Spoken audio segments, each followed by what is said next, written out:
ကျေးဇူးတော်ချီးမွမ်းရအောင်နော်သခင်ယေရှုခရစ်တော်ဘုရားကိုရောကပဲအသက်ရှင်ခြင်းအကြောင်းရင်းဖြစ်တယ်ခွန်အားအစွမ်းဉာဏ်ပညာကျမ်းမာခြင်းဖြစ်တယ်နေ့ရက်တိုင်းကိုရောကျေးဇူးတော်သားသမီးတွေအတွက်ကြွယ်ဝတယ်နာမတော်အဖို့လုံကတရားလမ်းထဲမှာဝိညာဉ်စိတ်ခန္ဓာကောင်းစားစေတဲ့အတွက်ကျေးဇူးတော်ကိုချီးမွမ်းပါတယ်နာမတော်ဘုန်းကြီးပါစေဝိညာဉ်တော်ဘုရားနှုတ်ကပတ်တော်ကိုလည်းကိုရောကပဲတွင်တင်ဖွင့်ပြအလင်းပေးမှဖြစ်လို့ချီးမွမ်းတယ်ကိုရောရှင်ရှေ့မှာတန့်ရှင်းခြင်းနဲ့နှစ်သက်ဖွယ်ဖြစ်စေတော်မူပါသခင်ယေရှုခရစ်တော်ဘုရားနာမ၌ချီးမွမ်းစက္ကပ်အနံပါတယ်ဘုရားရှင်အာမင်ဘုရားရဲ့ကျေးဇူးတော်ကိုချီးမွမ်းတယ်အဲ့တော့အိမ်တော်မှန်ရင်တော့စားစရာရှိတယ်နော်အဲ့တော့ဝိညာဉ်အစာစားပြီးရင်ကိုယ်ခန္ဓာနဲ့ဆိုင်တဲ့အရာလည်းစားဖို့ကြိုပြီးကြင်ညာထားတာအဲ့တော့ကျေးဇူးတော်ချီးမွမ်းရတယ်အဲ့တော့လူဆိုတာဝိညာဉ်လေနော်ဒါအလုံးသိဝိညာဉ်ဖြစ်တယ်အဲ့တော့အဲ့ဒီဝိညာဉ်ဟာဖယားနဲ့တဒံတူတယ်မျိုးတူတယ်အဲ့တော့ကိုယ့်ကိုဖန်ဆင်းတဲ့ဝိညာဉ်ဖြစ်တဲ့လူဟာကိုယ့်ကိုဖန်ဆင်းတဲ့ဖယားကိုချစ်တတ်တယ်ဆွဲလန်းတယ်စိတ်ရှိတယ်မြေကြီးနဲ့လှုပ်တဲ့အသွေးအသားခန္ဓာမှာနေတယ်အဲ့တော့ဒါကြောင့်လူလို့ပြောရင်ဝိညာဉ်ဖြစ်တယ်စိတ်နှလုံးရှိအသွေးသားနဲ့ခန္ဓာမှာနေတယ်ဒါကြောင့်ဝိညာဉ်ရောစိတ်ရောခန္ဓာရောသုံးပိုင်းစလုံးကတန်ဖိုးရှိတယ်ဒါပေမဲ့ဝိညာဉ်ကကြတော့မျက်စိနဲ့မမြင်ရခန္ဓာကတော့ဘာဖြစ်လဲဆိုရင်မြင်ရသူကစိတ်ကလည်းမမြင်ရဒါပေမဲ့အဲ့ဒီစိတ်ရဲ့ဖြစ်လာတဲ့အရာကိုစိတ်ကဖြစ်လာတဲ့အရာကိုဒီခန္ဓာမှာလာထင်ရှားတယ်အဲ့တော့ဘုရားရဲ့နှုတ်ကပတ်တော်မှာကတော့ဘာပြောထားလဲဆိုရင်နှစ်ကော9:10မှာအကြောင်းမူကားငါတို့ရှိသမျှသည်ကိုယ်ခန္ဓာ၌ကျင့်သောအကျင့်ကောင်းမကောင်းရှိသည့်အတိုင်းအကျိုးအပြစ်ကိုအသီးသီးခံခြင်းကခရစ်တော်ဤတရားပလင်ရှေ့၌ပေါ်လာရကြမည်ဒီကိုယ်ခန္ဓာအားဖြင့်ကျင့်တဲ့ကောင်းတဲ့အကျင့်ရှိတယ်တဲ့မကောင်းတဲ့အကျင့်ရှိတယ်အဲ့ဒီအရာတွေအားလုံးကခရစ်တော်ရဲ့တရားပလင်ရှေ့မှာပေါ်မယ်ဆိုတာကယေရှုခရစ်တော်ကိုမယုံတဲ့သူတွေကိုပြောတာပေါ့ဒါယုံတဲ့သူတွေကိုပြောတာအဲဆိုယုံကြည်သူတွေဟာဘယ်သူရှေ့မှာလဲဆိုခရစ်တော်ရဲ့တရားပလင်ရှေ့မှာပေါ်ရမယ်ဘာလို့အတွက်လဲဆိုလို့ရှိရင်အကျိုးအပြစ်ကိုခံရဖို့နောက်တစ်နည်းနဲ့စီရင်ခံရဖို့ရှိတယ်အဲ့တော့ဒီကိုခန္ဓာကကြင့်ကြံပြုတ်မှုပြောဆိုလှုပ်ဆောင်တဲ့အရာတွေဟာအရေးကြီးတယ်တကယ်တော့ဒီခန္ဓာကဖျားထားတာဖျားဖန်ဆင်းပေးထားရင်သူကလောကီနီးနဲ့ကြည့်တော့ဗာပြောလဲဆိုလောကဒီခန္ဓာကတော့မတည်မြဲပါဘူးသင်္ခါရပါဟုတ်တယ်နော်အပုတ်ကောင်ကြီးပါဒီလိုမျိုးတွေပြောတာဟုတ်ပြောတော့ဟုတ်တယ်လို့ပဲအမွေအဲ့ဒါဆိုရင်လည်းဟုတ်နေတာပဲဒါပေမဲ့အဲ့ဒါကိုပဲပြင်ရဆင်ရတာရှိသေးတယ်လေနော်အဲ့တော့ဒီပုတ်ကောင်ကြီးဆိုဒီတိုင်းပြစ်ထားပါဆိုဘယ်သူမှတော့ပြစ်မထားဘူးလေအားလုံးကပြင်ရဆင်ရအမွေးနှံ့သားတွေနဲ့လိမ့်ချရတာအထောက်ဆိုရင်ခန္ဓာဟာတန်ဖိုးရှိလားမရှိလားဆိုရင်သူကဒီလောကီနီးနဲ့တောင်တန်ဖိုးရှိတာလေအဲ့တော့ရုပ်ဝတ္ထုပစ္စည်းရတော့တစ်ခုပြက်ရင်တစ်ခုအစားထိုးပြင်လို့ရအဲ့တော့အဲ့လိုမျိုးဒီခန္ဓာကိုလည်းဘာဖြစ်လဲတစ်ခုအစင်မပြေရင်ဘာဖြစ်တာလဲဆေးရုံဆေးကန်းသွားတာအဲ့ဒီခါကျရင်လည်းဒီခန္ဓာနဲ့ဆိုင်တဲ့တန်ဖိုးကိုသိရအသွေးအသားရဲ့တန်ဖိုးကိုသိရတယ်လေအဲ့ဒါတော့ငွေကြေးနဲ့ဖြတ်တာပေါ့ဟုတ်တယ်မလားအဲ့ဒါတို့နေပြရတကယ်တော့ဖယားကလည်းဒီခန္ဓာကိုတန်ဖိုးထားလားဆိုရင်ထားတယ်ဒါပေမဲ့အခုနပြောသလိုမျိုးငွေကြေးနဲ့တန်ဖိုးဖြတ်တာမဟုတ်ငွေကြေးနဲ့တန်ဖိုးဖြတ်တာကလူရဲ့ခန္ဓာကိုငွေကြေးနဲ့တန်ဖိုးဖြတ်တာကြဆင်းသွားတယ်လူဖယားတန်ဖိုးထားတာကဒီခန္ဓာဟာအခုအသက်ရှင်နေတဲ့အချိန်မှာနော်ယုံကြည်သူရဲ့ခန္ဓာဟာဘုံထင်ရှားဖို့အာမင်ဘာဖြစ်ဖို့လဲဒီခန္ဓာကဘုံထင်ရှားဖို့ဒါပေမဲ့နေ့တိုင်းတွေ့ကြုံနေရတဲ့အရာကခရိယန်တွေကလည်းဒီလိုပဲပြောတယ်တည်တဲ့အခါကျတော့ဘာဖြစ်သွားတယ်ပြောလဲဘုံတော့ဝင်စားသွားတယ်လို့ပြောတယ်တကယ်တော့ဘုံဝင်စားတယ်ဆိုတာသေမှဝင်စားရတာမဟုတ်ဘူးအသက်ရှင်နေတဲ့အချိန်မှာကိုဒီဘုံကိုမြင်တွေ့ ဒီခန္ဓာမှာဘုံကိုမြင်တွေ့ခံစားရအဲ့တော့ဒီခန္ဓာမှာဘုံပြောက်တာနဲ့တပြိုင်နဲ့လူကပြဿနာတက်တာဘုံပြောက်ရင်ဘာဖြစ်တော့မလဲပြဿနာတက်တော့တာအာရန်နဲ့ဤဝကအေဒင်ဥယျာဉ်မှာနေတာအဲ့ဒါအေဒင်ဥယျာဉ်ဆိုတာမြေကြီးပေါ်ကဖယားရဲ့အတိုက်အဝန်းအေဒင်ဥယျာဉ်ဆိုတာမြေကြီးပေါ်ကဖယားရဲ့အတိုက်အဝန်းအဲ့တော့ဖယားကအဲ့ဒီလူကိုအဲ့ဒီအေဒင်အရက်မှာထားတဲ့အခါကျရင်သူကတစ်ပင်ပန်းမှန်တရိษံတွေရှိတယ်တက်ရှိတယ်ရှိတယ်အဲ့ဒီအရာတွေကိုလူကပြုစုစောင့်ရှောက်ရတယ်လူကပြုစုစောင့်ရှောက်ရတယ်အဲ့တော့ထိမ့်သိမ်းရတယ်အဲ့ဒါလူအတွက်ဖျားထားတဲ့နေရာမှာလူရဲ့ဝန်းကျင်ကိုအဲ့ဒီလူကထိမ့်သိမ်းပြုစုစောင့်ရှောက်အော်လူကိုကြတော့ဖျားကပြုစုစောင့်ရှောက်တယ်ဒါကြောင့်လူဟာသူ့ရဲ့ဝန်းကျင်ကိုဘယ်လိုပြုစုစောင့်ရှောက်လဲဆိုရင်ဖျားအလိုအတိုင်းပဲပြုစုစောင့်ရှောက်ဒါကြောင့်ကိုဟာအရင်ဆုံးဖျားရဲ့တွင်တင်ကြည့်ရှုပြုစုစောင့်ရှောက်ခြင်းကိုသဘောတူဝန်ခံအသက်ရှင်တတ်ဖို့လိုတယ်ဒါမှနောက်တစ်ဆင့်အဲ့ဒီကိုယ့်ရဲ့ဝန်းကျင်ကိုဖျားအလိုအတိုင်းပဲသူကထိတွေ့ဆက်ဆံပေါင်းသင်းတော့တာဖြစ်တယ်အဲ့တော့အေဒင်ဆိုတာဖျားကိုယ်တိုင်ကြည့်ရှုပြုစုစောင့်ရှောက်တဲ့အရာဖြစ်တယ်ကြည့်ရှုပြုစုစောင့်ရှောက်တဲ့အရာဖြစ်တယ်အဲ့တော့အဲ့ဒီအရာမှာတရက်ကြတော့ဖျားလာတဲ့အခါကျတော့လူကပုံနေတယ်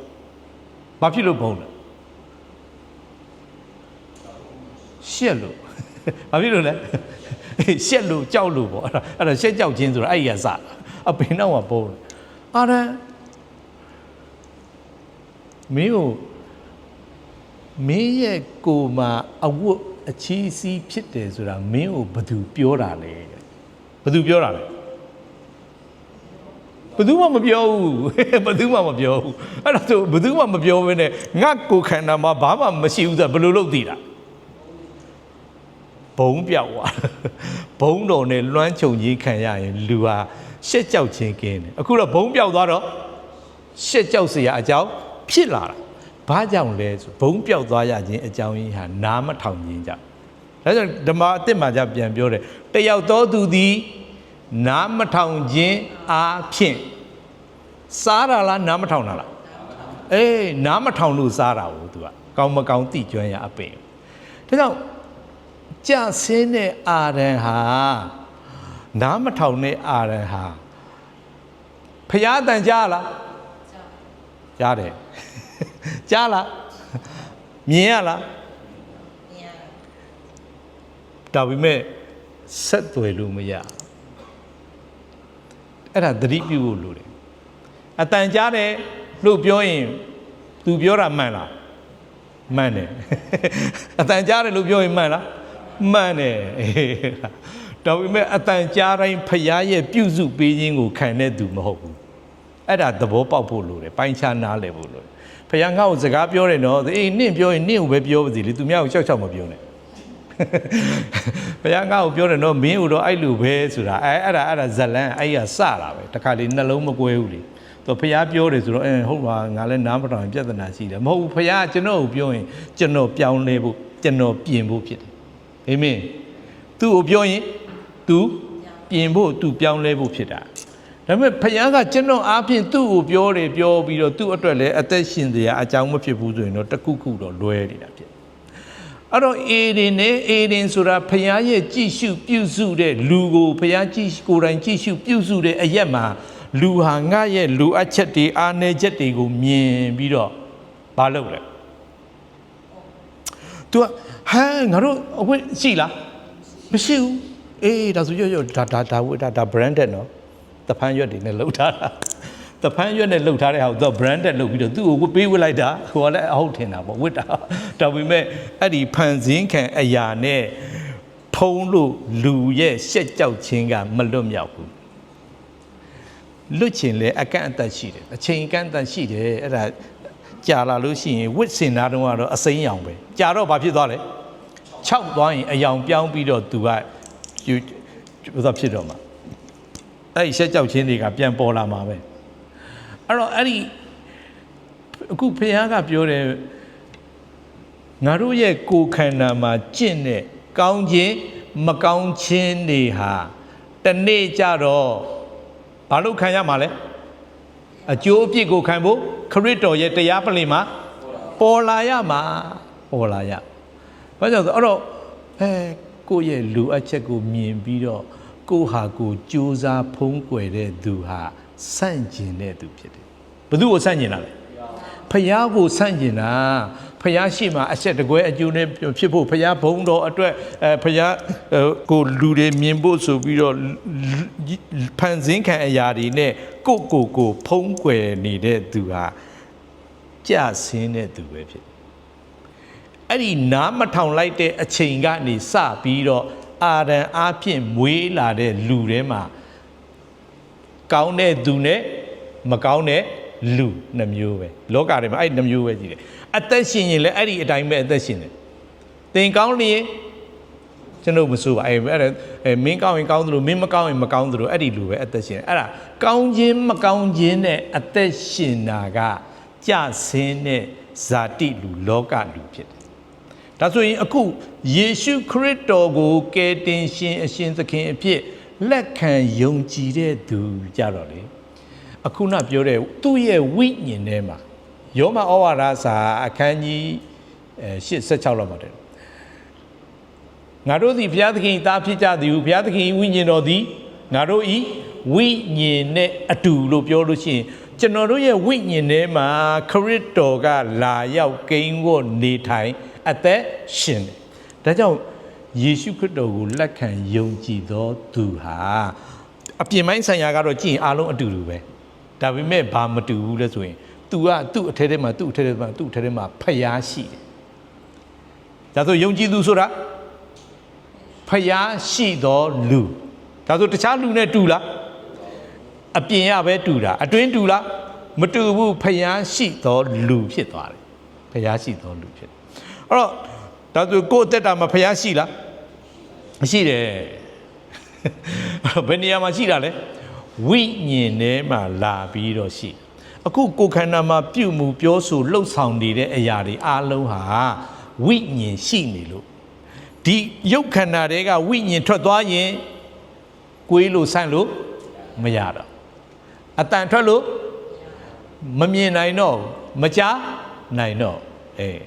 ဒါဆိုရင်အခုနပြောတယ်ဒါဆိုဒီရုပ်ကတန်ဖိုးရှိလား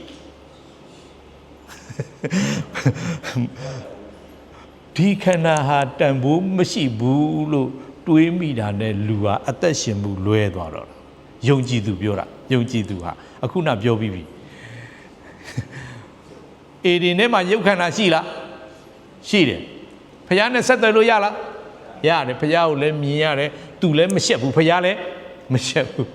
ဒါပေမဲ့နားမထောင်လိုက်တဲ့အချိန်ကနေစပြီးဒီရုပ်ခန္ဓာဟာကြဆင်းသွားတော့လူကအရှက်တကွဲဖြစ်တာဖခင်ကိုအတန်ကြားရင်လည်းဆက်သွယ်လို့မရဟုတ်တယ်နော်မြင်ခွင့်ရရင်တော့မှမြင်နိုင်စွမ်းရှိတော့လားမရှိတော့ဒါအဲ့ဒါအဆက်သွယ်ပြတ်တယ်ဆိုတာလူကတည်သွားတာမဟုတ်လူကဖျားနဲ့အဆက်ပြတ်အဲ့ဒီအဆက်ပြတ်သွားတဲ့လူအတွက်ဘာမဖြစ်တော့ဘူးလဲဖျားရဲ့ကြည်ရှုပြုစုစောင့်ရှောက်ပေးခြင်းမခံရတော့ဖျားရဲ့အတိုက်ဝန်းအပြင်ဘက်ကိုမောင်းထုတ်ဖယ်ရှားခြင်းခံရရတယ်အခုယေရှုခရစ်တော်အားဖြင့်ကျွန်တော်တို့ကဖျားရဲ့အတိုက်ဝန်းတွေကိုပြန်ရောက်လာတယ်အာမင်ဘယ်ကိုရောက်လာလဲအတိုက်ဝန်းအဲ့ဒါကျမ်းစာမှာပြောရင်အိမ်တော်တို့အသင်းတော်တို့ဟုတ်တယ်နော်ဗိမာန်တို့ဆိုတာအဲ့ဒါဖျားရဲ့အတိုက်ဝန်းဒါဆိုဖျားရဲ့အတိုက်ဝန်းလို့ပြောရင်အဲ့ဒီအရက်မှာဘာရှိလဲဆိုရင်ပြုစုစောင့်ရှောက်ခြင်းရှိတယ်ဒါကြောင့်သင်ဖျားเจ้าတက်တဲ့ရည်ရွယ်ချက်ယုံကြည်သူတွေထိတွေ့ပေါင်းတင်ဆက်ဆံတဲ့ရည်ရွယ်ချက်ကဘာသာတူလို့ခံယူချက်တူလို့ယုံကြည်ချက်တူလို့ပေါင်းရတာမဟုတ်ဘူးပေါင်းရတာမဟုတ်ဘူးငါတို့လူမျိုးတူလို့ဓလေ့ထုံးတမ်းတွေတူလို့ပေါင်းရမို့ခရစ်တော်အားဖြင့်ပေါင်းတင်ဆက်ဆံရအာမင်ဒါကြောင့်ကိုလိုသဲအေဖက်ဒီမှာပြန်ဖတ်ခရစ်တော်ကိုခံညာသောအားဖြင့်တယောက်အောက်တယောက်ကိုနှိမ်ချလျက်နေကြလော့အသင်းတော်ရဲ့နဲ့နဲတဲ့အရာကအဲ့ဒါပဲ तू ကမင်းဘာယာဘူးလဲအဲ့ဒါအရေးမကြည့်ဘူးမင်းကလူကြီးလားခလေးလားအရေးမကြည့်ဘူး तू ကလူပြိုလားအဲ့ဒါတွေနဲ့ဆက်တန်ဘာလူမျိုးလည်းမဟုတ်ဘူး သူ့ရဲ့အထဲထဲမှာလည်းခရစ်တော်ရှိတယ်ငါရဲ့အထဲထဲမှာလည်းခရစ်တော်ရှိလေးစားလို့ရတယ်သူဆရာအနေနဲ့လေးစားလို့ရတယ်အဲ့တော့ဒီထက်ပိုပြီးတော့မြင့်တဲ့ဟာပါလေသူဆရာအထဲထဲမှာခရစ်တော်ရှိဖော်သူ့အထဲထဲမှာလည်းခရစ်တော်ရှိလို့သူကခရစ်တော်ကိုခံညာတဲ့စိတ်နဲ့ပေါင်းတင်ဆက်ဆံနေတဲ့အတွက်သူ့အကျိုးမဖြစ်စေမဲ့အရာကိုတွားပြီးတော့မပြုတော့သူ့ရဲ့အကျိုးကိုယ့်ရဲ့အကျိုးကဘာလဲဆိုတော့ခရစ်တော်၌ကြီးထွားခြင်းပဲဖြစ်တယ်ဒါကြောင့်တနေ့ကျရင်ဒီခန္ဓာမှာပြုမှုတဲ့ကောင်းမကောင်းတွေဟာစီရင်ခံရမယ်လို့ပြောတဲ့အတွက်တနေ့ကျမှအစဉ်ပြေသလိုကြည့်ပြီးတော့ရှင်းလို့မရအခုတည်းကဖခင်ကအခွင့်အရေးပေးတယ်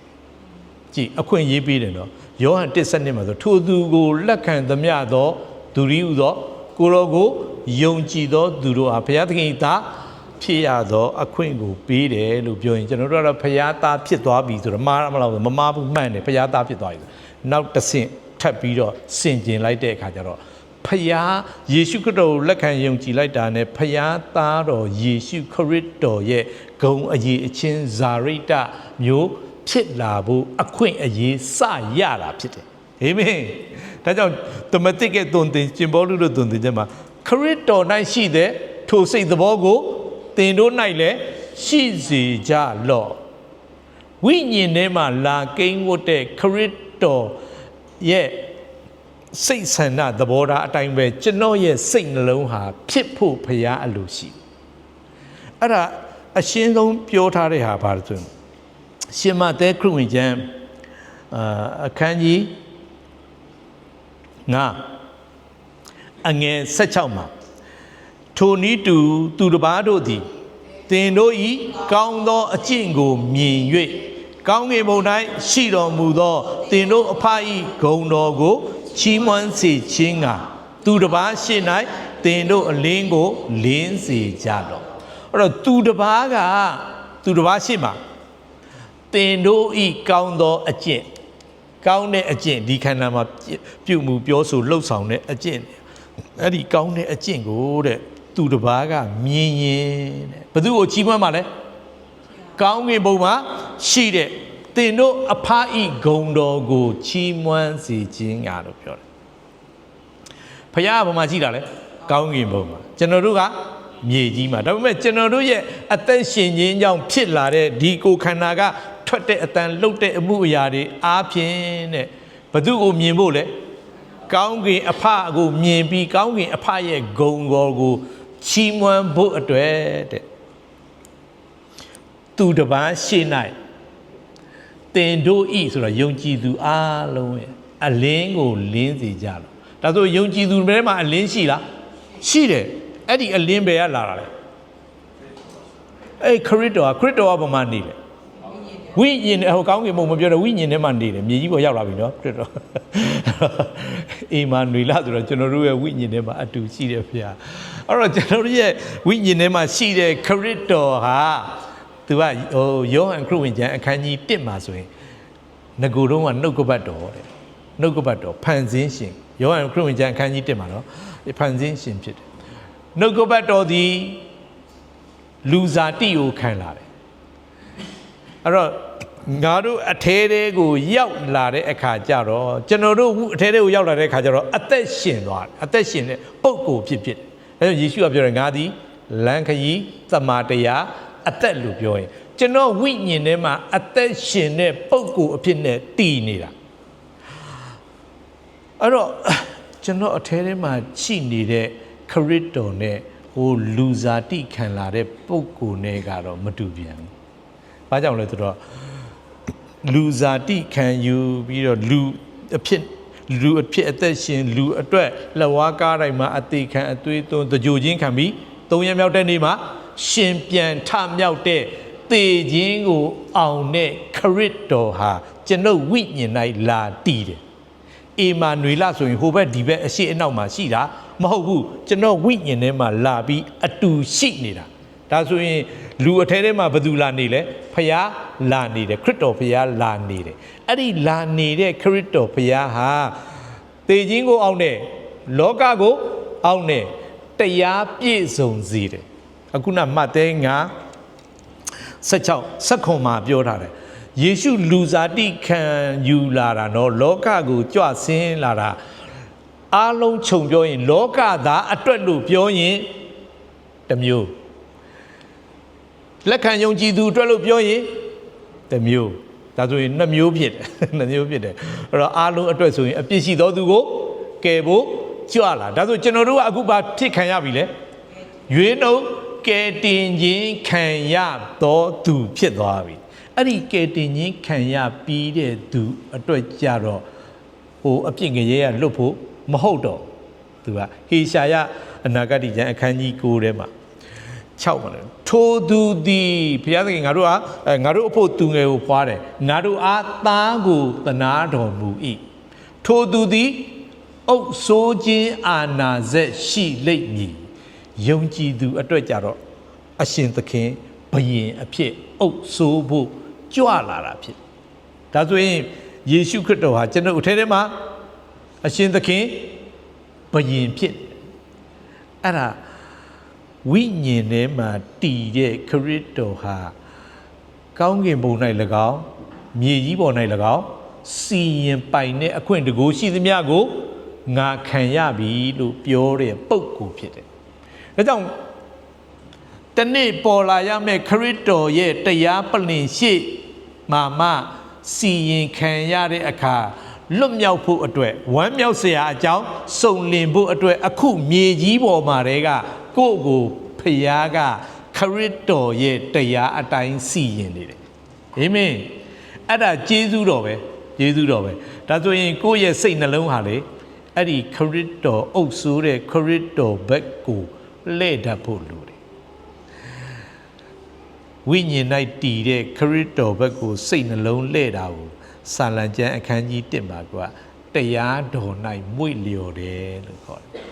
တရားတော်ဟာဘယ်အချိန်မှာမွေ့လျော်ရတာလဲဆိုရင်ဖခင်ကြောင့်တက်တဲ့အချိန်တစ်ချိန်တည်းမှာမဟုတ်ဘူးသူကအိမ်တော်ဝတ်ပြုတဲ့အချိန်တစ်ချိန်တည်းမှာမဟုတ်အချိန်တိုင်းမှာဟုတ်တယ်နော်နေညမပြတ်စင်ကြင်အောင်မေ့တော်သူသည်မင်္ဂလာရှိ၏ဘာကြောင့်လဲဆိုရင်ငကိုတော့ကဖခင်ကကောင်းကင်ဘုံမှာနေတာလူကမြေကြီးပေါ်မှာနေတာဖယားတတ်လူတတ်အခုအေမာနွေလအတူရှိတဲ့ဖယားဆိုတာကျွန်တော်ဘယ်အခြေအနေဘယ်နေရာမှာပဲရောက်နေဘယ်အခြေအနေနဲ့ပဲတွေ့ကြုံအဲ့ဒီဖယားကရှိနေတာရှိနေတဲ့အတွက်အဲ့ဒီဖယားကိုကျွန်တော်ကအခုနစိတ်နှလုံးကဆွဲလန်းဝန်ခံအသက်ရှင်ခွင့်ရခုနပြောတဲ့ဝိညာဉ်ဆိုတာဖယားနေဖို့အတွက်ဖယားနဲ့မျိုးတူတယ်အဲ့ဒီဝိညာဉ်ဆိုတဲ့လူမှာကိုယ့်ကိုဖန်ဆင်းအသက်ရှင်စေကျွေးမွေးပြုစုစောင့်ရှောက်ကြီးထွားစေတဲ့ဖယားကိုချစ်တတ်ဆွဲလန်းတတ်တဲ့စိတ်နှလုံးရှိတယ်အဲ့ဒါဒေသနာကျမ်းအခန်းကြီး3အငယ်7မှာဆိုအဲ့ဒီစိတ်နှလုံးဆိုတာဟိုဟာဒီဟာဟိုပြဿနာဒီပြဿနာတွေကိုထည့်ပြင်းသွင်းစဉ်းစားဖို့ထည့်ထားတာမဟုတ်ဘူးတဲ့အနန္တကာလဆိုတဲ့ထာဝရနဲ့ဆိုင်တဲ့ဖယားနဲ့ဆိုင်တဲ့အရာကိုဆွဲလန်းဘုအတွက်ဖယားဖန်ဆင်းပေးထားတာတကယ်တော့အဲ့ဒီစိတ်နှလုံးကဖယားကိုဆွဲလန်းရမယ်စားအခြားအရာတွေကဆွဲလန်းတဲ့အခါကျတော့ तू ကဘာဖြစ်တယ်ဆိုတော့မှောင်မိုက်ဖြစ်စိတ်နှလုံးမှောင်မိုက်တယ်အဲ့ဒီမှောင်မိုက်ခါဘယ်အခါကြမှာအလင်းကိုဖြစ်လဲဆိုလို့ရှိရင်အသက်ဟာအဲ့ဒီစိတ်နှလုံးကိုရောက်မှအလင်းဖြစ်သွားတာဖြစ်တယ်အဲ့တော့ရှင်ယောဟန်ခရစ်ဝင်ကျမ်းအခန်းကြီး1ကတစ်ထဲမှာနော်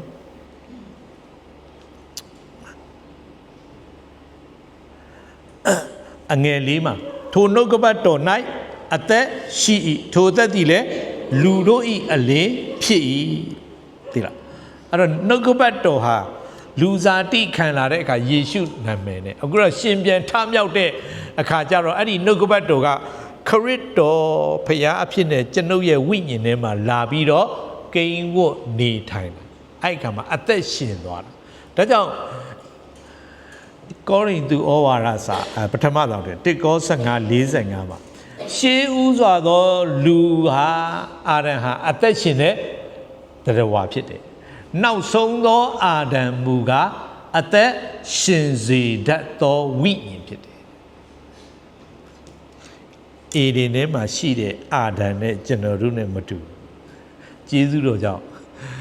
အေဒီထဲမှာရှိတဲ့အာဒံကဖျားဘိုးရှိတယ်နော်ဒါပေမဲ့သူ့အထက်ထဲမှာဖျားမရှိမနေအခုကျေးဇူးတော်ကြောင့်ကျွန်တော်တို့အထက်ထဲမှာဖျားလာပြီးတော့ကိန်းဝတ်တယ်နော်အေဒီမှာရှိတဲ့အာဒံဟာဖျားဘုံတော်ရဲ့လွမ်းခြုံရင်းကိုခံရရင်ရှက်ကြောက်ခြင်းနဲ့ကင်းတယ်နားမထောင်လိုက်တဲ့အချိန်ကနေစပြီးဖျားဘုံပြောက်သွားအခုကျေးဇူးတော်ကြောင့်ကျွန်တော်တို့ရဲ့ဝိညာဉ်ထဲမှာအဲ့ဒီခရစ်တော်ကလာတည်တဲ့အခါကျတော့အသက်ရှင်စေတတ်တယ်အသက်ရှင်စေတတ်တဲ့ဝိညာဉ်တော်အပြင်လာပြီးအသက်ရှင်နေတယ်တဲ့အဲ့တော့ဆရာကြီးယူရတဲ့ဘာသာပြန်တဲ့ဟာတော့ကောင်းတယ်သူအသက်ရှင်စေတတ်သောဝိညာဉ်လို့ပြောရင်မြေကြီးပေါ်ကဘယ်လူတဦးတယောက်မျှကောင်းကင်ဘုံကဖျားအလိုအတိုင်းအသက်မရှင်တတ်ဘူးမရှင်နိုင်ဘူးဆိုတာကိုနားလည်ရဒါကြောင့်ရှင်တတ်တဲ့ခရစ်တော်ကိုကျွန်တော်တို့အထဲထဲမှာထည့်ပေးရင်ကျွန်တော်တို့နှလုံးသားကအဲ့ဒီခရစ်တော်ရဲ့အသက်ရှင်ပေးခြင်းကိုသဘောတူဝန်ခံလိုက်ရင်မဲမောင်တဲ့နှလုံးသားကအလင်းဖြစ်လာကြည့်ညစ်ညူးတဲ့နှလုံးသားကတန့်ရှင်းလာဒါကြောင့်လူဆိုတာဝိညာဉ်ဖြစ်တယ်စိတ်တစ်ခုကိုပိုင်ဆိုင်တယ်မြေမုံနဲ့လှုပ်တဲ့ခန္ဓာမှာနေတယ်ဒီခန္ဓာဟာဖျားဘုံထင်ရှားတဲ့ခန္ဓာဖြစ်ဖို့ဆိုရင်ဝိညာဉ်၌တည်တဲ့ခရစ်တော်ကိုအသက်ရှင်ခွင့်ပေးခြင်းအပြင်ဒီမှာလာထင်ရှားတာဖြစ်တယ်အာမင်ကျွန်တော်တို့ငကိုတော့ရုပ်ရှင်နေကြည့်လို့ရှိရင်ဟိုစားလေဖလင်ပြားတွေနဲ့သိမလားဖလင်နဲ့လေအဲ့တော့ဆိုတော့ဒီကနေစလိုက်ထိုးရင်အဲ့ဒီဖလင်ကပြောင်းပြန်နေဖြစ်နေတဲ့အယုတ်ဟာဒီပိတ်ကားမှာကြတော့အတဲ့သွားပေါ်တယ်ကျွန်တော်တို့စိတ်နှလုံးကအဲ့ဒီဖလင်နဲ့ဖလင်ပြားကပုံနဲ့တူတယ်ဖလင်ပြားဖလင်ကပုံကသိတယ်မှာသပင်ကအမဲဆိုရင် तू ကအဖြူပြတယ်အဖြူတဲ့နေရာဆို तू ကအမဲအပြောင်းပြန်နေအမြဲပြလေတော့ဒီကအလင်းကဖြတ်ပြီးတော့ဟိုပိတ်ကားမှာသွားထင်တဲ့အခါကျမှအမှန်ပေါ်တာကိုယ့်ရဲ့စိတ်နှလုံးကခရစ်တော်ကိုဖြတ်တန်းခွင့်ပေးမှဒီခန္ဓာဟာကောင်းကင်အဖရဲ့ဘုံကိုထင်ရှားစီမှာဖြစ်တယ်အာမင်ဒါကြောင့်မှကြည့်ဖျားကိုတော့ရပြီလားရပြီယေရှုခရစ်တော်ကိုလက်ခံယုံကြည်ရင်ဖျားရှိသောလူဖြစ်ပြီလားဖြစ်ပြီဒါပေမဲ့ဘာမပြောင်းလဲဘူးဆိုတော့စိတ်နှလုံးမပြောင်းလဲစိတ်နှလုံးမပြောင်းလဲဘူးဆိုတာငါအသက်ရှင်ခြင်းလို့အသက်ရှင်မယ်ငါနေခြင်းလို့နေမယ်ငါလှုပ်ခြင်းလို့လှုပ်မယ်ငါပြောခြင်းရပြောမယ်ငါသွားခြင်းရသွားမယ်ငါစားခြင်းရစားမယ်အဲ့ဒါမပြောင်းလဲဘူးနောက်တစ်ခုငါဖျားဘက်ကိုမလဲဘူးလဲလားမလဲကျေးဇူးတော်ဆိုတာအပြစ်ငရဲကရွေးနှုတ်ကဲတင်ခြင်းခံရရုံမဟုတ်ဘူးကျေးဇူးတော်ဆိုတာငါအထက်ထဲမှာဖျားလာပြီးနေခွင့်ရရုံတခုတည်းမဟုတ်ဘူးအဲ့ဒီအသက်ရှင်ပေးနေတဲ့အသက်ရှင်စေတတ်သောလောကကိုအောင်သောတည်ခြင်းကိုအောင်သောတရားပြည့်စုံစေသောခရစ်တော်ကိုအသက်ရှင်ခွင့်ပေးနေမှသူကကြွယ်ဝတဲ့အသက်တာစုံနေတဲ့အရာပဲဖြစ်တယ်ကျွန်တော်တို့ကဧဝံဂေလိပြောရင်ကျွန်တော်ကပြောတယ်ဧဝံဂေလိဆိုတာတဝက်ပဲပြောကြတာလို့အပြည့်ပြောလားမပြောဘာအကြောင်းပြောဆိုယေရှုလက်ဝါးကားတိုင်းမှာဘာလို့ပေးပြီးပြီလဲအသေးခံပေးပြီးပြီမှန်လား100 ရာခိုင်နှုန်းမှန်တာလားတဝက်မှန်တာလား100 ရာခိုင်နှုန်းမှန်တာလားတဝက်ပဲမှန်တာ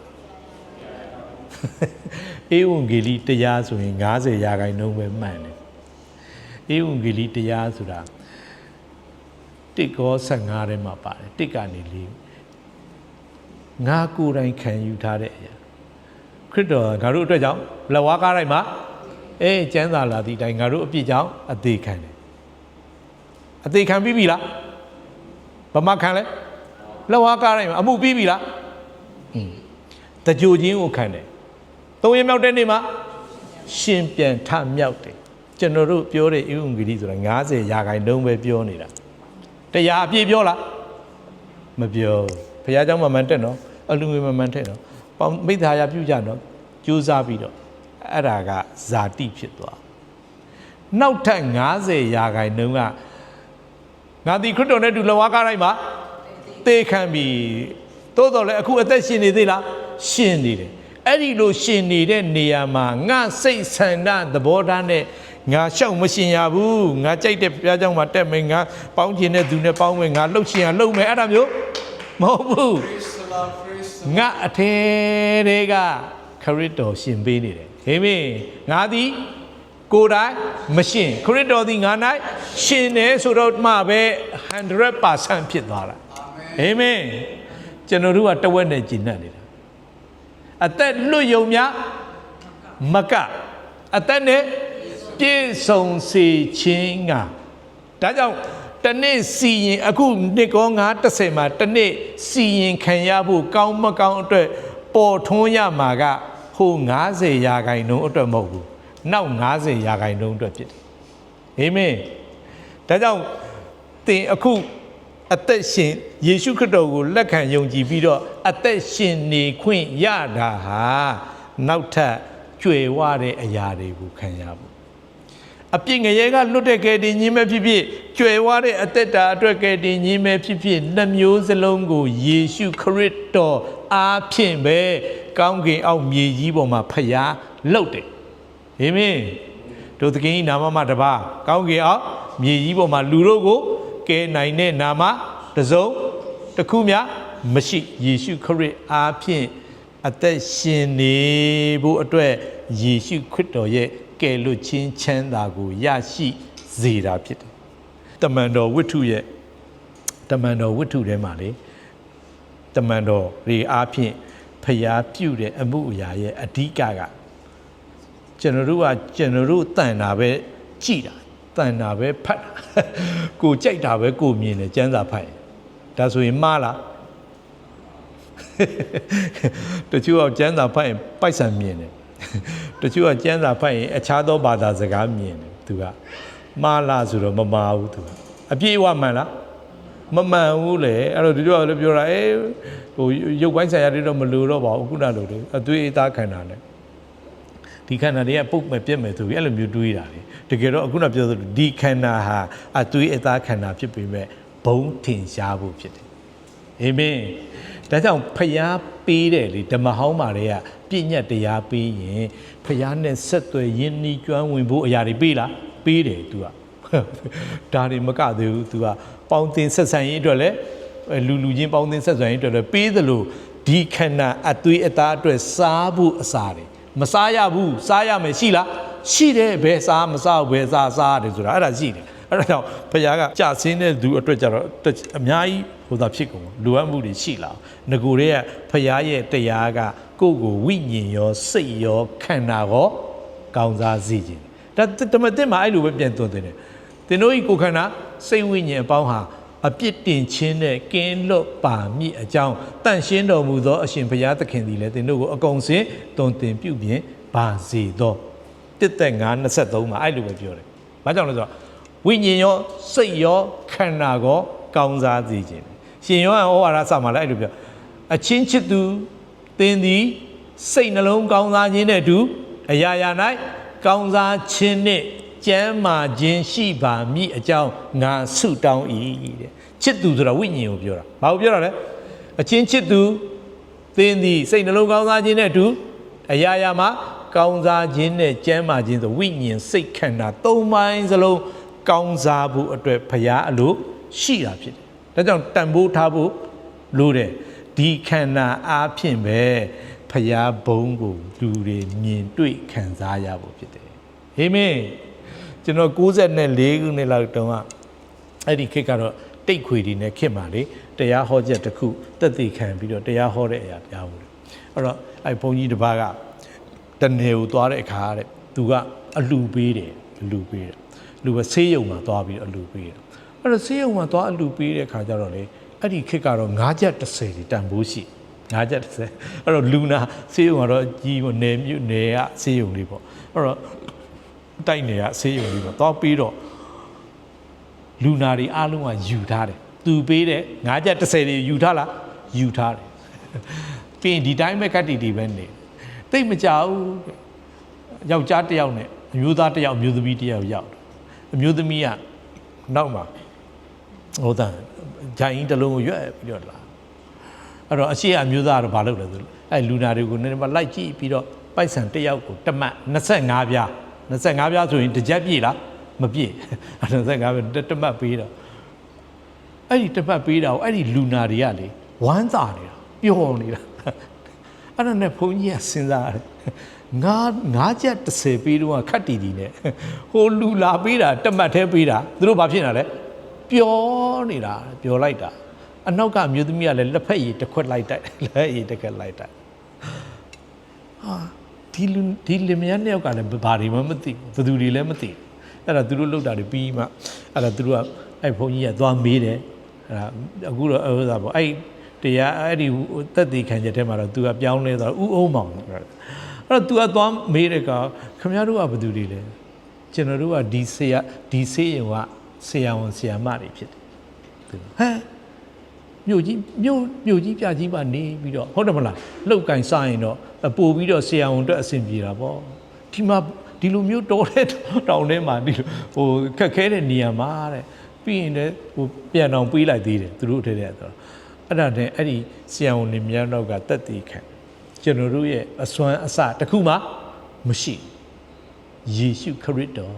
အသက်ရှင်ပေးနေလို့ကျွန်တော်တို့မှာဒီအခက်အခဲတွေအစည်းအတားတွေရှိတယ်ပင်ပန်းဆင်းရဲခြင်းတွေရှိတယ်အဲ့အထဲထဲကနေပဲဝမ်းမြောက်စွာနဲ့ဒါဆိုအဲ့ဆရာဝန်ဆရာမနှစ်ယောက်ကတင်းဟုတ်ဆရာလားအမှုတော်ဆောင်လား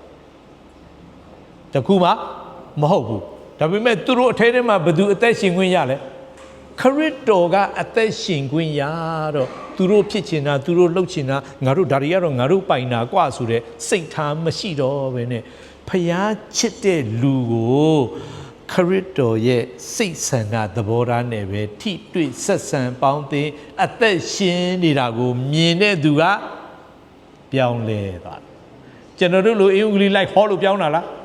မဟုတ်ဘူးသူတို့ရဲ့အသက်ရှင်ခြင်းကကိုအေဝံဂေလိတရားဖြစ်နေတာအာမင်ကိုယ်တိုင်ကယ်တင်ခြင်းရတဲ့ယေရှုခရစ်တော်ကိုလည်းမဖြစ်ခွင့်ပေးတယ်အသက်ရှင်ခွင့်ပေးပြီးတော့ရှင်နေတဲ့အတွက်သူတို့ရဲ့အသက်ရှင်ခြင်းကိုတွေ့သွားတာနဲ့အဲ့ဒီလူတွေကပြောင်းလဲစရာအကြောင်းဖြစ်တယ်အာမင်ကျွန်တော်တို့တခုခုပေးလိုက်တာတဲ့တခုခုကျွေးလိုက်တာနဲ့တခုခုရစီတာထက်ကျွန်တော်တို့ကိုယ်တိုင်အသက်ရှင်နေတဲ့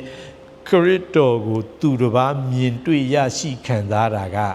မြေကြီးပေါ်မှာထာဝရကာလနဲ့ဆိုင်တဲ့အရာကိုကျွန်တော်တို့ကရွေးယူလိုက်တာဖြစ်တယ်အာမင်ဒါကြောင့်တမန်အခုနပြောမယ်တမန်တော်ခေတ်မှာတကိုးနမိတ်လက္ခဏာတွေပြတာထက်ဟုတ်တယ်နော်လူတွေထောင်ထဲချီပြီးနှစ်ချင်းကံပြီးပြောင်းလဲတယ်ဆိုတာထက်အဓိကအရာရေးထားတယ်ဘာလဲဆိုလို့ချင်းငါတို့ဒီကຫນွေတော်သားပင်ဖယားမျိုးပဲဟာသူများတွေကကြည်လိုက်တဲ့အခါကြတော့တဲ့ဟာဒီကောင်တွေကဖယားမျိုးရိုးတွေပဲဟာဒီလူတွေကဖယားຫນွေတွေပဲတဲ့ဘာကြောင့်လဲဆိုလို့ချင်းနဲ့ဖယားသခင်အားဖြင့်အသက်ရှင်လျက်လှုပ်ရှားလျက်ဖြစ်လျက်ရှိတယ်သူတို့ရဲ့အသက်ရှင်နေတာတွေဖြစ်နေတာတွေလှုပ်ရှားနေတာတွေဟာဘယ်သူအားဖြင့်ပဲလဲယေရှုခရစ်တော်အားဖြင့်ပဲဖြစ်နေတော့သူတို့ဟာကြည်လိုက်ရင်ယူဒအမျိုးပျောက်သွားတယ်ဟေလသအမျိုးပျောက်သွားတယ်ဘယ်သူအမျိုးပေါ်လာလဲဖယားရဲ့အမျိုးပေါ်သွားတယ်အာမင်ဒါကြောင့်ကျွန်တော်တို့ကိုမြေကြီးပေါ်မှာဖယားအသက်ရှင်ခွင့်ပေးထားတာဒီခန္ဓာကိုယ်ကကောင်းမကောင်းအကျင့်တွေအတွက်စီရင်ခံရဖို့ရှိတယ်အဲ့ဒီအခါကျရင်ငြင်းလို့မရတော့အဲ့အခါကျရင်ထွက်ပြေးလို့မရတော့ဒါပေမဲ့ကျေးဇူးတော်ကြောင့်အခုအချိန်မှာအဲ့ဒီစီရင်မဲ့ခရစ်တော်ကကျွန်ုပ်အထဲကနေဘာလို့ပေးနေလဲအသက်ရှင်ပေးနေတာကိုသဘောတူဝန်ခံအသက်ရှင်ခြင်းအပြင်အခုမြေကြီးပေါ်မှာလည်းတင်ကိုယ်တိုင်လွတ်မြောက်နေသလိုဟိုထာဝရကာလမှာလည်းစီရင်ခြင်းနဲ့ဘာဖြစ်မှာလဲလွတ်မြောက်နေမှာဖြစ်တယ်ဒါကြောင့်ယုံကြည်သူရဲ့အသက်ရှင်ခြင်းဟာတခြားလောကီသားရဲ့အသက်ရှင်ခြင်းနဲ့မတူတာဟာရုပ်ပိုင်းဆိုင်ရာကြောင့်မဟုတ်ဘဲနဲ့အတွင်းကအသက်ရှင်နေတဲ့ပုဂ္ဂိုလ်ကြောင့်သာလျှင်လူတွေဟာကိုယ်အားဖြင့်ကောင်းကင်အဖကိုမြင်တွေ့ခံစားရတာဖြစ်တယ်ဒါကြောင့် ကြဆင်းတဲ့သူကအပြင်ပိုင်းကနေပြီးတော့ဖုံးကွယ်ဖို့ကြိုးစားအောင်မြင်တဲ့သူကအတွင်းထဲကနေအသက်ရှင်ပေးနေတာကိုသဘောတူဝန်ခံနေတာဖြစ်တယ်ဒါကြောင့်ကယ်တင်ခြင်းရပြီးတဲ့ခရိယန်ထဲမှာတော့အဲ့ဒီလိုလူနှမျိုးရှိတယ်ဒါဆိုရင်ကိုကအပြင်အရာနဲ့ဖုံးအုပ်ပြီးတော့ဖျားဖုံးထင်ရှားဖို့လုပ်တဲ့သူလားအတွင်းထဲကအလင်းအပြင်ထင်ရှားမဲ့သူလားအေးအဲ့ဒါသဘောတူဝန်ခံတတ်ဖို့လိုတယ်အဲ့ဒါကငါမှာဘလို့ပိုင်ဆိုင်လဲဘာတွေရှိသလဲဆိုတာတဲ့ငါခရစ်တော်အားဖြင့်အသက်ရှင်လျက်လှုပ်ရှားလျက်ဖြစ်လျက်ရှိနေတဲ့ဖျားလူဖြစ်မဖြစ်ဆိုတာအဲ့ဒီအရာအားဖြင့်ပဲထင်ရှားတာဖြစ်တယ်ဒါကြောင့်မို့လို့သင်တို့ဖာရီဥသောမာနမှဆင်းသက်ပြီးမာနရဲ့အလိုလိုက်တယ်မာနဟာရှိဥသောစပြီးတော့ဘုရား၌ကျင်တယ်ဘုရားစကားကိုပြောတဲ့အခါမိမိပဂရိအတိုင်းပြောဆိုတယ်အဲ့ဒါကြဆင်းတဲ့လူအခုတော့ယေရှုခရစ်တော်အားဖြင့်အသက်ရှင်လျက်လှုပ်ရှားလျက်ဖြစ်လျက်ဖျားလူအဖြစ်နဲ့မြေကြီးပေါ်မှာထားတာဖြစ်တယ်ဒါကြောင့်ဖျားလူဆိုတာဖျားကိုယ်တော်တိုင်းကြည်ရှုပြုစုအသက်ရှင်နေစေတာကိုသဘောတူဝန်ခံပြီးတော့ဖျားနဲ့တစိတ်တဝိညာဉ်တသဘောတဆန္ဒတဲ့ဖြစ်နေတဲ့မြေကြီးပေါ်မှာဖျားဘုံတင်ရှားတဲ့သူဖြစ်တယ်အားလုံးပေါ်မှာဖျားရှင်ကောင်းကြီးရှိပါစေအာမင်